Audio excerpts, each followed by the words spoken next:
And now, it's time for another Dice Tower review with Tom Vasel. Hey folks, today we're going to be taking a look at Rarrr, which is a fun name to spell. It's R-A-R-R-R, exclamation point, in case you're looking that up. This is a game about giant monsters attacking cities all over the world. It seems to be the theme of the year. I think this is the 4th giant monster game I've played this year.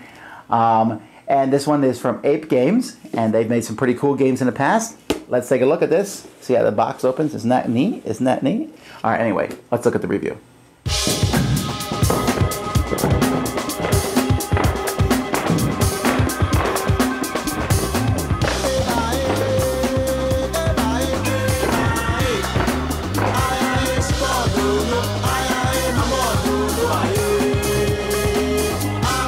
In a game of Rarrr, the first thing you do is create your monster.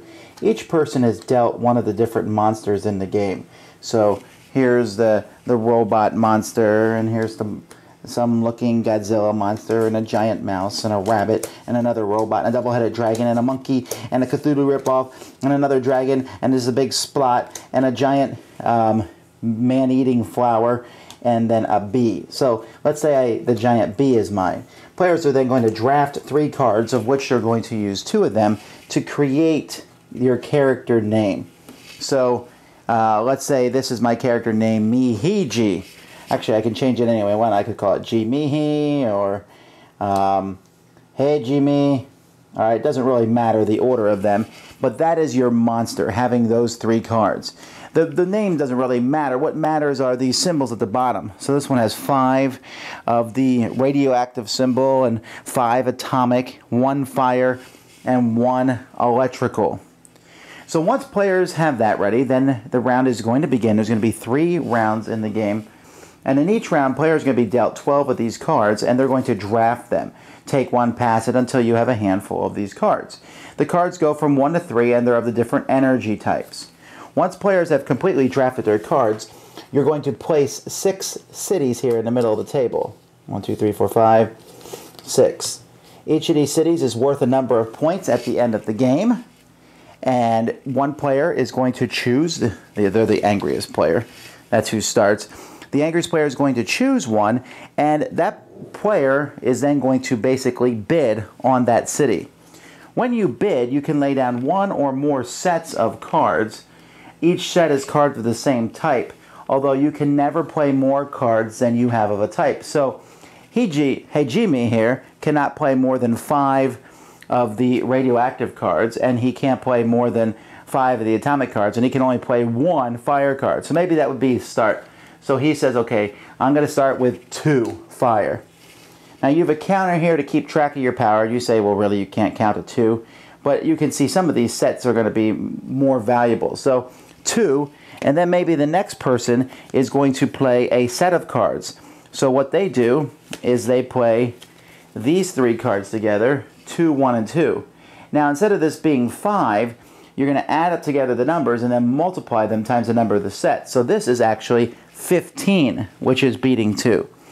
And then the next person would have to beat that and go on until everyone passes. When you pass, you get to take 1 of your cards and put it back in your hand, and the rest are discarded. So you have to be careful when you bid. Whoever wins the bid loses everything. The last person to pass gets 2 of their cards back, and they also get to be the angry monster, which means they get to pick the next city that you're going to fight over. The winner will get the city and put it in front of them. That's a city that you've conquered and destroyed. Players also have a 1, 2, and 3 wild power in front of them. These can be added to a set, but they don't change anything about they don't add to the multiplier, just to the number. So here, 3, 4, 5 times 2, this set is worth 10. These 1, 2s, and 3s can only be used once a game, so you have to know best how to use them. After the game is over, 3 rounds of this, whoever has the most points is the winner of the game.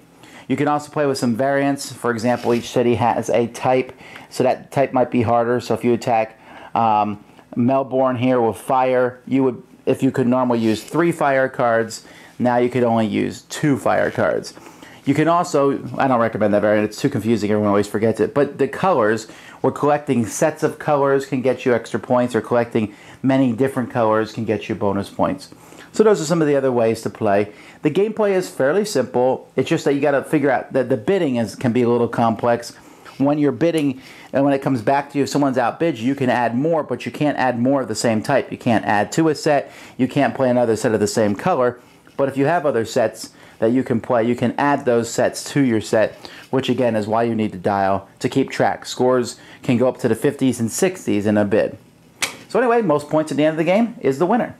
Well, Rarrr.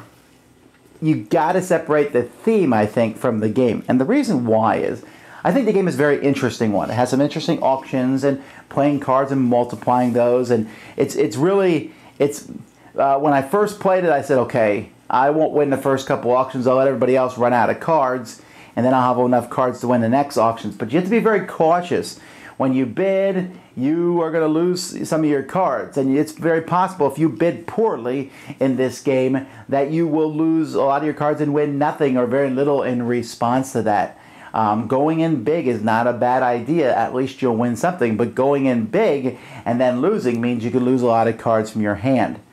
How you build your monster at the beginning, that's fun. It's fun to make up the name of your monster. My monster is Shinubo, or Shibo-Nu. And I like doing that, to make up the names of monsters. And also, do you want to take a lot of energy of one type, or do you want to have a kind of a spread so you can use all the cards? Drafting is very fun. I like drafting games in general. Obviously, you want the 3s over the 2s and the 1s, but at the same time, I often want a 2 of a color that I know I'm going to make a cool combo in, rather than a 3 of another color. And sometimes I want the 1s, just so I can have a big giant combo that I can play out. I got 6 cards for a total of 5. That's 30 points. Or 6 cards for a total of 5. That's not even possible. 6 cards for a total of, let's say, 8 or 9. That's 54 points that you can throw out there and hopefully win, as long as someone doesn't have a better combo than you. The only problem with this game is it doesn't really match the theme. I just don't see monsters sitting around bidding over cities. You say, Vasel, they're not bidding, they're making attacks. But why does my attack, and then you beat my attack with a better attack, and then he beats it with a better attack than that, and so therefore my attack didn't do anything and you win because you had the biggest attack?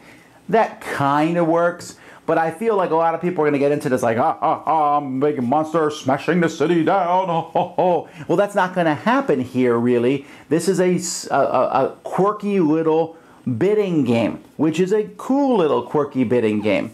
I just feel that it and the theme were very mismatched at this point in time.